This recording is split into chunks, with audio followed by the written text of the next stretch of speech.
नमस्कार दोस्तों, जिस गाना का आप लोग इंतजार कर रहे थे काफ़ी दिनों से, उस गाना का टीजर लॉन्च हो चुका है जिसका नाम है गजब डोल है। इस गाना का टीजर भी बहुत ही मार्केट में वायरल चल रहा है। जैसे ये पोस्टर आया सोशल मीडिया पर काफ़ी तेज़ी से वायरल चल रहा था पोस्टर, जिसका गाना भी शूटिंग मतलब लगभग हो चुका है। ठीक है, उसका देख सकते हैं वीडियो क्लिप, बहुत शानदार वीडियो शूट हुआ है खेसारी लाल यादव का। बहुत ही मतलब बजट में शूट हुआ है, गजब को डोल है मतलब गाना का मतलब पोस्टर ही इतना वायरल चल रहा है, ट्रेंडिंग में चल रहा है कि जब गाना आएगा मार्केट में तो वायरल ही चलेगा। देख सकते हैं इसका फिट मतलब वीडियो है, उसका शूट भी हो चुका है, मार्केट में बहुत जल्द आने वाला है गाना। तो ये गाना सुनने के लिए सबसे पहले मेरे चैनल को सब्सक्राइब कर लीजिए, साथ में बेल आइकन को दबा दीजिए। इससे क्या हो कि जैसे ही गाना कौन से चैनल पर आएगा उस चैनल का नाम मैं बता दूंगा, आप लोग गाना जगह खेसारी यादव को सुन सकते हैं।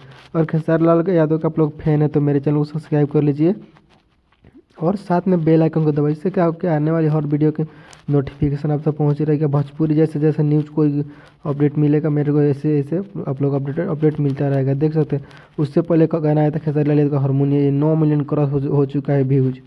देख